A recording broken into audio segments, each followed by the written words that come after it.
Bay Buccaneers from the 48-yard line. Second down, 13. Brady lobbed one downfield. Caught ball by Gronkowski inside the 20 to the 15-10. Gronkowski to the 5 to the 4-yard line. Holy guacamole. Here's the snap. Pressure coming from the outside. Brady throws it back. Caught ball first out of the 50. Outside the numbers 40 to the 30-yard line. To the 25. It's Perriman. Bashaud Perriman. Touchdown Tampa Bay. Bucs win in overtime. This is the Big Nasty. Yeah, Big Nasty. Hall of Fame Tampa Bay Buccaneer fan, baby. This is Mike Allstott, Tampa Bay Buccaneers, and you're listening to the Cannon Fire Podcast. Cannon Fire Podcast, brother. You ain't listening, and you're missing out. Woo! And there the cannons go. Fire them. Keep on firing them. Keep on firing them. We are back on the LA Football Show right here on the LA Football Network and the mightier ESPN Radio coming at you live. Excited to get into this full preview. We had Sosa on at the top of the hour, looking at the Rams side, and now we're looking at the Buccaneers side, Tampa Bay, and joining me, Evan Wanish and Rhett Matthew of the Cannon Fire Podcast. Gentlemen, excited to get into this. Evan, what's going on, brother? How you doing, man? I'm doing really well. Thanks for. I know we've been basically a repeating guest, right? And really excited for this matchup. And it's the third time that we've been on your show. Yeah, stoked. So, Rhett, thanks for joining me. The background looks great. You got the old creamsicle hat going, the old Buck logo. What's going on? How you doing, man?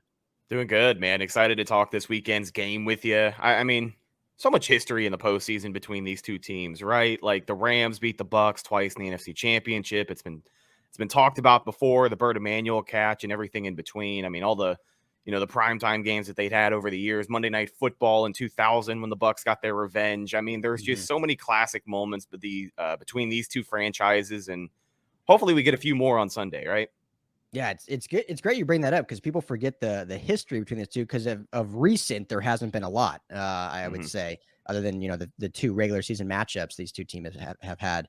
But yeah, the history is definitely there, and there's been some good classics that have gone on, and some of the great players that have gone through the Tampa organization, and obviously our defensive coordinator Raheem Morris got his start with John Gruden down there in the Tampa too. So we have become familiar with that a little bit here. So talk to me a little bit about let's just jump into this, concerns for Tampa as we kind of get in the injury or into the preview quickly, but some injury concerns on, the offensive line with Ryan Jensen and Tristan Wirfs, which in my opinion is one of the biggest things in this matchup, in this game, when you look at this front seven for the Rams, specifically the front four in the pass rush. So what can you tell me? I'll toss it to you, Rhett, first. What can you tell me about kind of the injuries, how they're looking?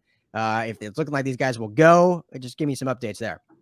Yeah, the latest update we got today, Ryan Jensen and Tristan Wirfs were both out there at practice. Tristan Wirfs actually walked out there, didn't appear to be limping, had his helmet on, kind of going through the motions of practice. Ryan Jensen, I think, expected to be a little bit further ahead, and I think Jensen plays. But the injuries for this Bucs team at this time of year, especially along the offensive line, that is, in my opinion, that's the biggest make or break for them this weekend, is if Tristan Wirfs is going to be ready to go, because you speak to the talent of the Rams front four, their defensive line, and not only do they have Aaron Donald, the best player in the NFL over the last 4 seasons, it feels like, they went ahead and added Von Miller too, who is a future Hall of Fame pass rusher. So, there really is no messing around. When you compare what the Bucs have done in the playoffs so far, the Philly game shouldn't have even really been a game. Let's face it. So you can't really compare the pass rush of the Eagles to the Rams. But yeah, I mean, as far as Tristan Wirfs and Ryan Jensen, it seems like Bruce Arians has made it clear it's going to be a game time decision for those guys, just like it was for a couple of players last week as well. So I'm very anxious, very, very anxious, because the biggest strength of this O-line for the Bucs these past few years has been their ability to stay consistent, right? Keep your main 5 guys up there, and Tristan Wirfs, one of the only guys in the NFL who has played every regular season snap over the last 2 seasons. Like, that goes without saying how big of a loss this would be for the Bucs if he's not ready to go, but it seems like it's up in the air right now. Yeah. So it's sorry. Go ahead. Seems like it's very, very much up in the air. Just wanted to add a quick note how Bruce Arians said, like, it may be an hour and a half before the game starts that they would know whether these two guys are going to play. And I mean, if you're going up against the Rams, who, just wanted to throw in a really quick, the last time these two teams played was week 3. Von Miller wasn't a Ram yet. So that matters, right? That's definitely a factor. And they're going to need at least one of them, I think. If they're going into this game without both, man, that's a tough challenge, especially with, just like Rhett said, Aaron Donald, who has been the best defensive player in football. I mean, it seems like as long as he's been in the league, really. As soon as he got in the league, it seemed like this guy just came onto the scene. So it'll be a challenge if those two guys can't go. But Bucs seem optimistic. I don't know about both, but Bucs seem optimistic. At least one of them will be out there. Yeah, you guys know way more than me, but I feel like Jensen's probably going to be a go. Which is, I mean, the fact that he went back in the game, and then I think came out again, but it seemed like he was further along, as you mentioned, Rhett. And Evan, though, if Tristan Wirfs does not go, correct me if I'm wrong, I believe it's Josh Wells after him. Looked like he, got burned quite a few times against the Eagles once he stepped in. Truly, how concerning is that? Because you look at a guy like Von Miller, who probably lines up against the right tackle most of the times. If not, Leonard Floyd is no slouch either if they do rotate. Last time I talked about at the top of the hour, last time Von Miller played Tom Brady in the playoffs, AFC Championship game, 2.5 sacks, and basically wrecked that game as the Broncos went on to the Super Bowl after that. So how concerning is that if you're putting a guy like Josh Wells against a guy prolific like Von Miller?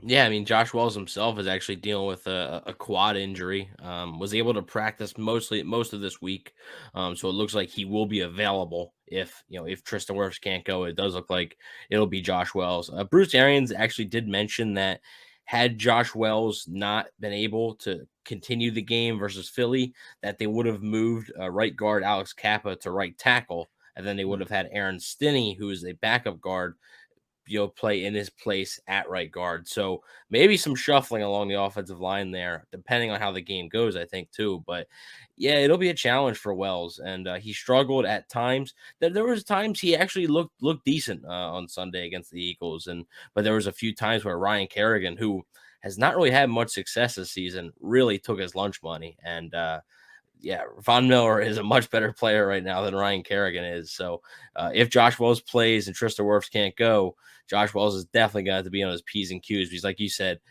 Von Miller has a history of wrecking Tom Brady's playoff games, and I think he has the ability to do it again. Yeah, and Von Miller has said many times one of his favorite quarterbacks to play against is Tom Brady, just because the competition level is so high and you're going against the GOAT. You want to beat the GOAT. So he'll be ready to go. And Greg Gaines is the guy I've highlighted all week. I know everyone talked about Aaron Donald, as they should, being the best player, in my opinion, in the NFL, period, not just defensively. But at nose tackle, Greg Gaines has been dominant for this Rams team, has come in for Sebastian Joseph Day when he went down, and has just gotten better and better and better every week. And not just against the run game, which is kind of his forte, but that push up the middle, which against a Tom Brady led team is so important, because if Brady can't step in the pocket and he's forced to the side, and then guess what, on the side you have Von Miller, Leonard Floyd, that's huge. So Rhett, I don't want to keep beating this with a dead horse, but when you look at a guy like Greg Gaines and you look at that center position, Ryan Jensen, if someone else spells in him, the two guards, Ali Marpet, and how important those guard positions are, just because in my opinion, I mean, the way this game goes down is how this offensive plays, because that's how it's going to go, I think, for this offense, in my opinion. So just how important when you look at a guy like Greg Gaines, I don't know how much you know about him, but how much can you attest to his importance in, blowing up this offensive line? No, yeah, 100%. I mean, a lot of people will say the formula to beat Tom Brady is to bring the pressure, to hit him. I mean, let's face it, that's the formula to beat 99% of quarterbacks in the NFL. If you hit them, they're definitely not going to be playing their greatest. But it just speaks to the importance of what a guy like that brings to your line of scrimmage. I mean, we have the same conversation about, Vita Vea over for the Bucs defensive line. That push up the middle to either move a guy out of the pocket, just get him uncomfortable, take away different options for him. Eventually, it's going to lead to a mistake. So, I mean, while, a position like that isn't going to be blowing up the stat sheets, no one's going to talk about the 2 or 3 sack performance he had at the end of the day. But the ability that guy in the middle of the line has to just open up doors for everybody else to feast. You talk about all the elite pass rushers on the LA roster. I mean, that just, that guy is definitely the unsung hero in that situation. But that's how important a position like that is, especially in a game like this week where, on both sides of the ball for both teams, it will be won in the trenches this week. Yeah. Ironically enough, Vita Vea was at Washington, and then Greg Gaines took over for Vita Vea once he was drafted by the Buccaneers, and then Greg Gaines was drafted the following year by the Rams. Not 12th overall like Vita Vea, but still comes from that Washington Huskies tree. So Evan, sticking with injuries a little bit. Leonard Fournette, I believe, has practiced since Wednesday. Haven't heard anything about Rojo. What's it looking like for your guys' running game down there in Tampa? And how important is it? I mean, I think you guys looked pretty good without those two. Granted, going against the Eagles, but I think the running game looked pretty solid with who you put back there. So what's the thought process on that? And does it look like Fournette or Rojo could be a go Sunday? Yeah, it does look like Fournette's on track. He looked like he was on track last week as well, so we'll have to wait and see. But it does appear that he's on track to play. I think the Bucs last week were more so being cautious. I think Bruce Arians had said like he wasn't 100%, and if he's not 100%, Bruce Arians really didn't want to put him out there. As far as Ronald Jones, it seems like he's not going to play. It seems like his ankle injury just isn't getting any really better in time to play this game. If the Bucs advance, who knows? But for this particular game, it does look like they'll get Leonard Fournette back. But you're right. The run game against Philly, it wasn't bad. Keyshawn Vaughn and Giovanni Bernard both had touchdowns, and they both did their job. It wasn't nothing spectacular, but it was enough to get the job done. Now, will they need a better performance if Leonard Fournette's in there?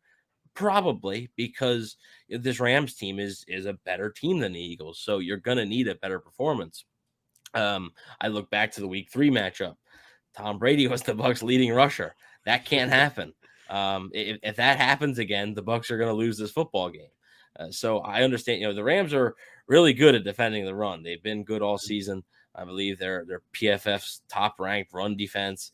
They've been really good.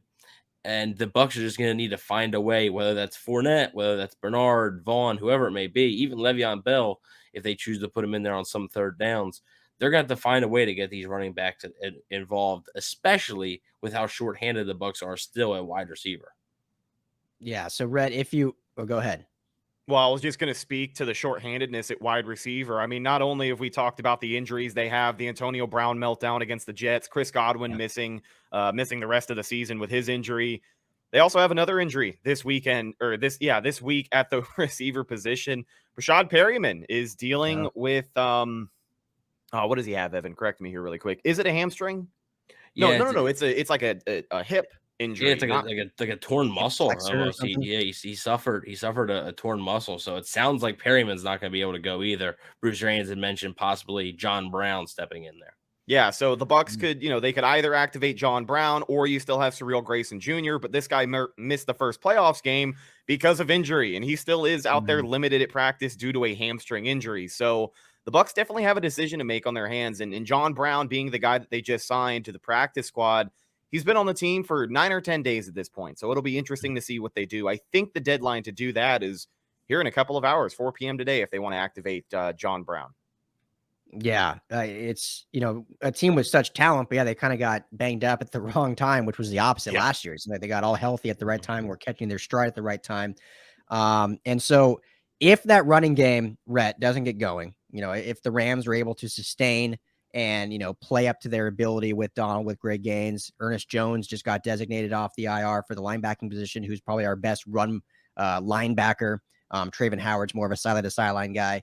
So if they can kind of sustain that, and the passing game, what Brady does so well is kind of in his career, it sounds disrespectful to say it, but he's very good at the dink and dunk style offense until defenses cheat, and then he throws it up over the top. It seems like they just, all those years in New England, and even now with the great talent he has in Tampa Bay, they still kind of predicate that dink and dunk, take what the defense gives us, and then we'll use it. So if the running game doesn't work, and if they have to pass it 40 plus times a game, do you like their chances in that regard? Or do you think they need to switch things up schematically in order to maybe, push the ball farther down the field? 40 plus times for Tom Brady is a little bit much. So if I'm looking at a stat sheet at the end of the game without seeing a final score and I see he threw it over 40 times, I'm assuming they lost. So that's not entirely the route that I want to go. But listen, this is also a guy who is, tied with the front runner of MVP right now. He threw 40-something touchdowns this year, 40-something last year. So if they have to go through the air, I definitely trust Brady to do it. The way that they had to do it against this Rams team in week 3, I mean, he threw for 400-something yards and only 1 total touchdown, but he was able to move the ball down the field. Granted, they were playing from behind most of the time, but I think for Brady this week, I mean, obviously getting the ball out quick is huge, but I think attacking the middle of the field and really trying to incorporate some of these tight ends a little bit more. I know the conversation has been had about Rob Gronkowski, but people aren't talking as much about guys like OJ Howard, former first-round pick for this Bucs team. Cameron Brate, who, still is eating up a little bit of cap space. I know he picked up some momentum, had some touchdowns towards the end of the regular season, but I'd like to see him get involved as well, because let's face it, if the Bucs have to pass the ball, okay, but you're going to have Mike Evans paired up with Jalen Ramsey for most of the game, I have to assume, right? And then alongside all the other wide receivers we've been talking about, there aren't necessarily any superstars that jump out to you. So I think the superstars could be in that tight end room. And I know the chances for a guy like OJ Howard getting more than 50% of the offensive snaps seems like a long shot this time of year, but I really think that's what this Bucs offense is going to have to hone in on this week. Yeah, and Evan, you look at a guy like Mike Williams, who, he's on my dynasty team. Like, he's such a talented, underrated receiver that I don't think gets enough chatter, because he's done it with not just Tom Brady. He's been superb with many, many other quarterbacks, which just shows, I think, how good he is. But against Jalen Ramsey, he has not been good, and not many receivers have been good against Jalen Ramsey. So, I mean, he is the best at what he does for a reason. And I agree with you, Rhett. I think he will primarily cover him, but they do use him in that star role where they move him all over the field, and they want to try to confuse Tom Brady, if that's even possible in a way. And Raheem Morris does use him differently. But so how do you, in your opinion, Evan, get Mike Evans more involved? Is it something that you need to get right out the gate, get him, 5 targets just to see how it's working? Or do you let it just kind of come to you in a way? Or do you just think they have to target other guys and say, you know what, Jalen Ramsey, Mike Evans, it's fun to talk about, but we're not going to focus on it, because I don't think they'll do it that much this game? Yeah, I feel like the Bucs really need to find a way to get the ball in his hands. Not necessarily force feed him, but there's ways to scheme guys open, right? There are ways to get the ball in your best player's hands. And you're right, Jalen Ramsey could very well just follow him around. Ramsey's been playing inside, outside this the entire time he's been with LA, really. He's been very versatile in that matter. And it's a tough matchup, but it's a tough matchup for any wide receiver, just like you said, because Jalen Ramsey is so good. But it feels like Mike Evans is gonna have to do something, because look, I mean, the Bucs last year, the Bucs played with Chris Godwin and Antonio Brown, and they lost. Week 3, they played with Chris Godwin, Antonio Brown didn't play, and they still lost. It seems like, Mike Evans is gonna have to step up. I mean, now you're looking at guys like Tyler Johnson, maybe Surreal Grayson. I mean, even Brashad Perryman, who's flashed, likely won't even be able to play in this game. So I think Mike Evans is going to have to find a way. Now, does that mean get over 100 yards? No, that doesn't mean that. But they're going to have to find a way to get the ball in his hands, not necessarily force feed it, because that could result in Ramsey just making a play because he's so good. You only want to test those waters so much, but I do think there are certain ways to be able to scheme your guys open, whether it's just quick screens. Mike Evans can do that stuff. A lot of people think he is just a guy who just runs streaks and 50-50 balls. He can do a lot more. And I think you might see that on Sunday. And if they want a chance to win this game, and then if they do advance to win the Super Bowl, Mike Evans is going to have to step up each and every game. He did last week. It's going to be even tougher this week. Yeah, it's for me, looking at it from the lens of the Rams, what would scare me is if they do get him involved early. Because last game, I think he actually had like eight catches for like over 100 yards. Most of that came in kind of garbage time when they were down by 2 scores and just trying to play catch up. So it didn't have a huge factor. But if they can get him going and get him on the scoreboard early, because he reminds me a little bit, not to player comp too much, but Mike Williams here in LA for the Chargers. I think Evans is a more talented Mike Williams in a sense that he's, a little better route runner, probably a little quicker. But Williams in this Chargers offense, for his whole career before Brandon Staley and Joe Lombardi got to LA, he was kind of used as that just like jump ball, go get it guy. And this year they really implemented it in so many different ways, and you could see how talented he truly was. So how you mentioned about Mike Evans has that ability to do that. That's what would scare me. And that's why if I'm Raheem Morris, I'm putting Jalen Ramsey on Mike Evans no matter what. Screw the star role. Just stay on Evans and shut him down. We'll worry about Rob Gronkowski, OJ Howard, Tyler Johnson, those guys with our other players. What do you think, Rhett? And it's kind of funny about Mike Evans. His progression over the course of his career regarding what he's been asked to do in this offense has definitely, gotten a little bit smaller over the years. When you have the luxury of playing next to guys like Chris Godwin, who is a number 1 wide receiver on most teams in the NFL, Antonio Brown, who on the field is probably one of the greatest wide receivers of all time. Like, obviously, when you have those guys around you, you're going to be asked to do less. But when that happens, like, people forget about Mike Evans. And it's important to remember that, Evans said he can do all these things. There was a time where man, I remember 2014 watching the Bucs go 2-14 with Josh McCown at their quarterback, and Mike Evans was their offense, right? Like there was a time where Mike Evans was putting up 1,400 yards a season. And we said before the playoffs even started,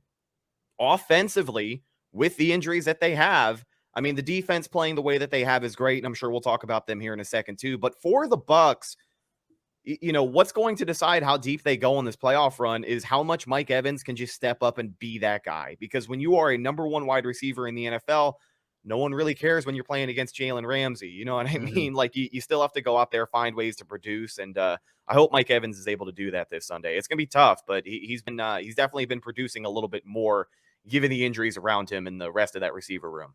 Yeah, I hope not, but we'll see.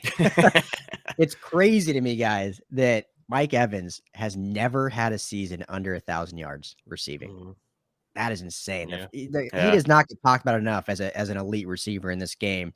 And I really don't understand why. He's been a guy that I've loved ever since he was at Texas A&M. And like I said, he's done it with other quarterbacks, not just Tom Brady. So he's kind of that guy that can produce no matter who's back there, kind of thing. So I think that's so important. So just impressive. And that'll be, I think, a huge storyline for this Rams defense is how they can, you know, slow him down, especially obviously you got to take the running game. I mean, there's just so many factors on your guys' offense that you have to worry about. And that's why they're in the playoffs. That's why we're in the divisional round. So yeah, Rhett, you alluded to it. I'll go to you next. You look at the Rams offense now and Matthew Stafford, who I have talked a lot on my show, who I just think this is a slam dunk trade. You know, when it first went down, I definitely thought the Rams gave up quite a lot for it, as did everyone. But just seeing what he did, you know, he had those 17 picks, had like 5 pick sixes, which is not good. But his whole career, he's averaged 12 to 15 interceptions. Like, that's just who he is. You kind of have to expect that. 41 touchdowns, so he doubled Jared Goff's output last year. Still has that big arm. He's a cerebral player. He just gets Sean McVay's scheme. He's the quarterback, not the quarterback, but the coach on the field that Jared Goff, unfortunately, just never was able to become. From you on the outside looking in, Rhett, just what's your thoughts on Stafford and how much or how little does he scare you going into this game? He definitely scares me. When we looked at his stats at the end of the season, Evan and I both were pretty shocked to see that he had 17 on the year because he has no doubt been slinging it in that LA offense. And I know they kind of started to add up towards the end of the year as things went on, but 17, I was surprised to see, but who cares? It's the first year in a new offense. We know how Sean McVay is. But I think he's really been doing a great job with LA. I think he has them in a great position here. I'd love to, if the Bucs get eliminated this weekend, I'd love to potentially see Matt Stafford finally get some credit for being the talented guy he has been. But, the formula with the Rams, while they didn't have to necessarily give up as much to go get Brady as the Rams did Stafford, it's the same formula, right? Like you pick up all of these superstars. You guys got a disgruntled superstar wide receiver halfway through the season in OBJ, who is returning to former glory now. He's getting hot at the right time. But I think Matt Stafford's the dude. And I think this week it's obviously going to be contingent on just how much pressure the Bucs can put on him on defense, because the way that I look at this Bucs defense, and I think Todd Bowles has said this before, they are designed to try and force mistakes after a while, right? Like they're going to blitz you a lot. They have one of the higher blitz rate percentages in the NFL. I think we just talked with Trevor Sikkema of Pro Football Focus this week. He said it's somewhere around like 43% average a game, which is, again, highest in the NFL. So they're going to blitz. But even if they're not getting there, if you can bring pressure on the quarterback, eventually try and make some mistakes. We know Stafford is capable of tossing a few picks. So I think that's what the Bucs are going to lean on. But as far as what they need to fine tune this week to, really try and slow him down, I'm not sure, man, because I'm stuck between a place of, all right, week 3, Stafford played arguably his best game as a Ram against the Bucs. I think he's going to do it next week in the divisional round. But I'm also at a place where I think he could go out there and throw 2 or 3 picks, and it could be a huge day for this Bucs defense if they're able to take advantage and, of course, not make mistakes on the other side of the ball. But I have no idea, man. I'll tell you this much, though. He is definitely getting it done for the Rams. Yeah, it's, we talked at the top of the hour with my guest Sosa about, the biggest key for this Rams offense is just, not making the mistake. And if he cannot make the mistake, we feel pretty good about how this offense can roll. Evan, looking at your guys' defense, and I don't expect you to give X's and O's because obviously you guys don't cover the Rams, but in your opinion, what is the most important thing to stop this defense? Stop this offense, excuse me, because I think what's been exciting that not a lot of people kind of had talked about this Rams offense is that they're among the fan base, and you wouldn't know this, but there's always frustration with Sean McVay abandoning the run. But he hasn't done it as much this year as fans say. I mean, he really has been pretty dedicated to it overall for the most part.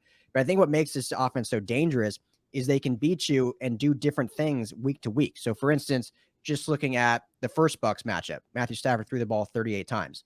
Looking at the first Arizona Cardinals matchup, because we'll look at the playoffs, or the second one, where they beat him. He threw the ball 30 times. Now you look at last week's wild card game, he threw the ball 17 times and the Rams ran the ball 38 times. So they can kind of come at you in different ways depending on how they schematically draw things up. So Evan, long way of asking, what do you think is most important to shut down / how does the Buccaneers defense need to shut this down and how are capable of doing that? Yeah, I think, shout out to the Rams running backs. I'm a big fan of both Sony Michel and Cam Akers. Obviously, Cam Akers, a remarkable story this year. Just incredible that he's able to, come back and play meaningful football and play a lot of snaps. Like, it's not like he's just playing, a few snaps here and there. Like he's playing a lot of snaps. So both those guys, like you said, the Rams at times, have been one-dimensional under Sean McVay. I believe last year in Tampa, Jared Goff threw the ball 51 times. The Rams still won, but he threw it over 50 times. Yeah. So not a recipe we want. No, I don't think that's not how you win in the playoffs, right? That's not, you're not going to win many playoff games throwing the ball 50 plus times. So I mean, it is important for the Rams to have a run game. The Bucs run defense, which was criticized earlier in the week when you were looking at the Philly matchup, and I think they heard those criticisms because they came out in the Philly matchup with a lot of energy, and they shut down the number one rushing team in the NFL. Then, obviously the offense picking up 2 touchdowns, sort of forcing Philly to get away from the run, that helped. But, early on when the Eagles were trying to run it, the Bucs shut it down. So that's an important piece. As far as what the Bucs defense needs to do, it's what, Rhett had said that they do. Todd Bowles blitzes 43% of the time.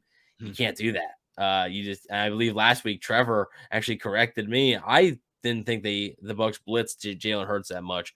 Trevor said it was actually 44% that they blitzed them last week. So it was actually a little bit above. So I was like, oh my goodness. What are you watching? Stafford, though, what are you watching? I know. Matt Stafford has been ridiculous against the blitz this season. So this is from John Ledyard of Pewter Report. He has said when Matt Stafford has faced 5+ rushers, he has a 72% completion percentage, 1,031 yards, 14 touchdowns, no interceptions, and 8 sacks. But when he's faced 4 or less rushers, he has 66% completion percentage, 3,855 yards, 27 touchdowns, 17 interceptions, and 22 sacks. So every single one of his interceptions, none of them have come against the blitz. So while Todd Bowles will not eliminate the blitz completely, that's just not him. I do think he's got to tone it down a significant margin this week, unless maybe the Bucs go up a little bit and you can take some chances, or if they're down and needed something, a splash play maybe. But it's just McVay and Stafford have been so good against the blitz this year that I just can't see a recipe for success if you're going to go out and blitz and, darn near 50% of the snaps.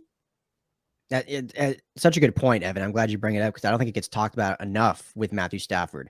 Everyone just looks at the interceptions and stuff like that. But what made him such an upgrade over Jared Goff, and I say all the time on my show, I never want to talk bad about Goff. What he brought to the city, this team was phenomenal. But just talking X's and O's and players, what Stafford brings is that pre-snap knowledge and able to pick up the blitz and say, okay, Jared Goff just could never do that.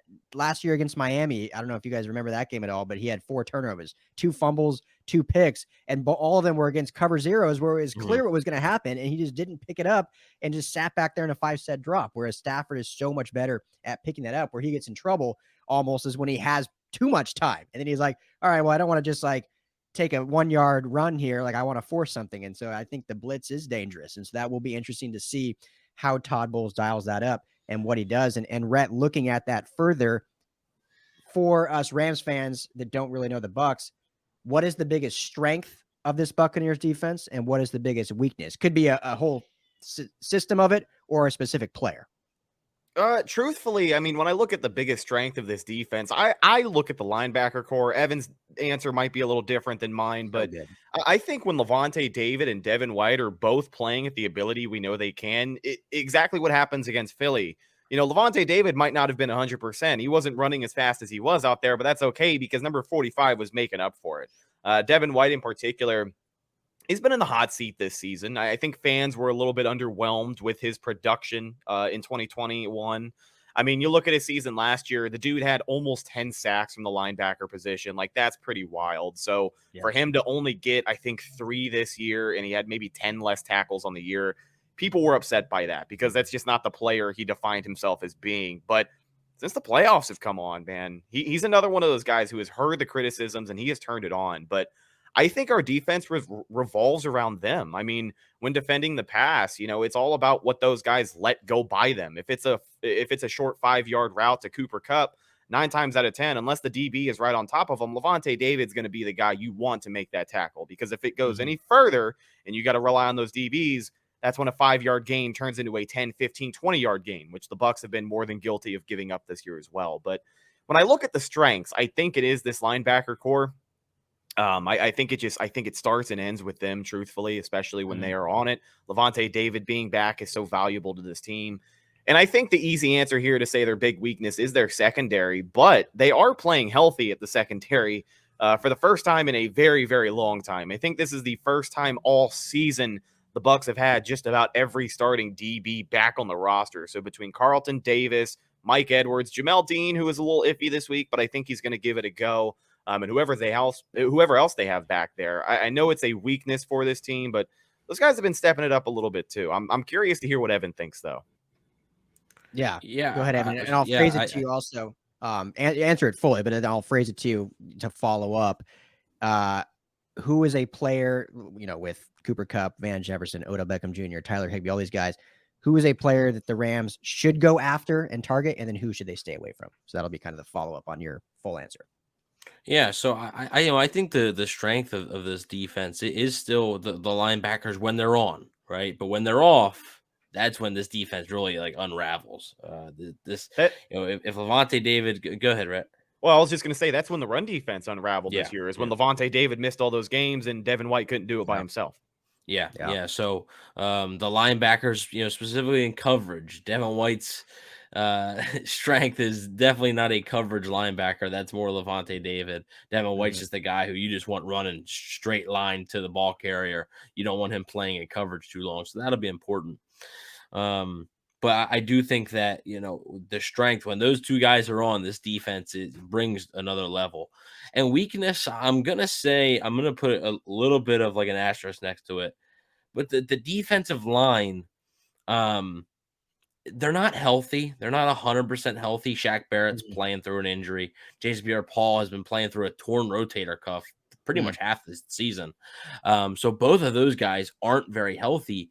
But specifically in this Rams matchup, they haven't been that good against the Rams offensive line. And that's going to be a key to stopping Matt Stafford from getting the ball to Odell or Cooper Kupp or Van Jefferson, Higbee, whoever it may be. Obviously the Rams don't have Robert Woods anymore, and they don't have Deshaun Jackson, who absolutely burned the Bucs in week 3, but they still have some talented guys. They're replaced it with Odell Beckham, who the Bucs didn't face last time. So I do think the defensive line, specifically the 2 edge rushers, I understand they're playing through injury, but it feels like they're going to have to step up a little bit. And like I said, if they were both healthy, it wouldn't be as much of a weakness. But I think in this particular game, that could be something the Rams exploit. And just to put a bow on his point as well, I mean, not only is it up to the defensive line to get after Matt Stafford this week, but they have to do it with 4 guys, right? Because we talked about how Todd Bowles has to take a break from the blitz a little bit this week if they hope to have some good success in slowing down LA. And this Bucs defense, their defensive line, period, I mean, whether you have JPP or not, they definitely are not the best at putting pressure on the quarterback with just 4 linemen. So hopefully that's something they can overcome this week for our sake, not your sake. You know how it goes. as far as the player that you might want to target, if I'm the Rams offensive coordinator, I take a look at that guy. If Sean Murphy Bunting plays, he's been questionable with a hamstring injury all week, so he might not be even 100% healthy. Sean Murphy-Bunting has probably been the Bucs' worst corner. Jamel Dean gets a lot of criticism, but like he's had like one of his best seasons as a Buc, and I don't really understand why he gets the criticism he does. And Carlton Davis is probably their best cover corner, but he struggled against Cooper Kupp, so I wouldn't put him against Cooper Kupp. But if you get a matchup you like, whether it's Odell, whether it's Van Jefferson, or even Cooper Kupp against Sean Murphy-Bunting, inside, outside, I think you got to exploit that. Not necessarily saying Murphy-Bunting's a bad player. It's just, one, he might not be 100%, and two, he hasn't played as well as he could this season. And I think that the Bucs had a lot of success last week when he was out and they played Antoine Winfield in the nickel, Mike Edwards in the nickel a little bit. Mike Edwards had a pick. But, if Murphy-Bunting's back there, they'll probably play him mostly in the nickel, and I think that's something the Rams can exploit. Yeah, that's, I think, what they're going to target. I mean, Sean McVay's a pretty smart guy. And, with OC Kevin O'Connell, I think they know what they want to do. And it helps when you have so much talent they have. I mean, Cooper Kupp, they line up all over the field to get him. Basically, I mean, he's led the league in yak the last, 2-3 seasons. Mm-hmm. So you need to just give him the ball at some point. And it was funny. I talked earlier in the week. Last year, through the third quarter, the Rams were up 20 points, and Cooper Kupp had 16 yards receiving. So I think it just showed how much the offense was dialed in last week. And if they can do that this week, but I think Cooper Kupp's going to have to be much more involved, and it'll be interesting that you mentioned the defensive line and watching those trenches. I don't know how much you guys knew, but Andrew Whitworth banged up. He's questionable for this game, has swelling in the ankle, but Joe Noteboom has played, phenomenal in his stead. He's had to play a few games this year with Whitworth out. So still a drop off. I think Big Whit's one of the best in the game, but Joe Noteboom has absolutely been a solid backup, and he'll be a starter probably next year if Whit does retire and they're able to retain Joe Noteboom. So that'll be interesting to watch. So, well, guys, let's get you out of here on this. Rhett, I'll start with you. Big game Sunday. I believe it's noon Pacific, 3 Eastern, I think. Raymond James Stadium in Tampa Bay. Should be, a lot of buzz, good weather. That's what I love too at this matchup. They don't have to go to Lambeau Field and play in the cold. We still get nice, warm, sunny weather. So it's good for the Rams, who don't seem to play well in the cold. Who do you like, Rhett? Where are you taking? What's your prediction? What's your score? I mean, call me a homer. This is going to be a tough game. This really is going to be a tough game. I think for the Tampa Bay Buccaneers, this is their toughest game of the postseason this year, truthfully. Something about the Bucs-Packers matchup. I mean, it's not even a guarantee that they beat the 49ers here, but something about that matchup makes me feel a hell of a lot better than them playing the Rams. But I think it also helps them this week that they are at home. You get the 2 seed from up under LA's nose, and you get 2 home games. So I think that helps them this week, but it's a very, very close game. I do think it's a lot of scoring. Not quite as high as my first prediction I put out there, but I do have the Bucs taking this one by 3 points, 31-28, my final score. But this one really could go either way. It's going to probably come down to whoever has the ball last, in my opinion. I think it'll be a very memorable game. There you go. So for bettors out there, Rhett has the Bucs pushing as they hit the 3-point spread. Evan, who you got? Yeah, I've wrestled with this all week, and really I waited to see the status of Ryan Jensen and Tristan Wirfs. Because I'm going to be completely honest, if both those guys don't play, I don't think the Bucs stand a chance. I just don't think, So Rhett, real quick before I give mine, what are you assuming happens with those two guys? I'm assuming Jensen plays. I'm assuming Tristan Wirfs does not. Okay.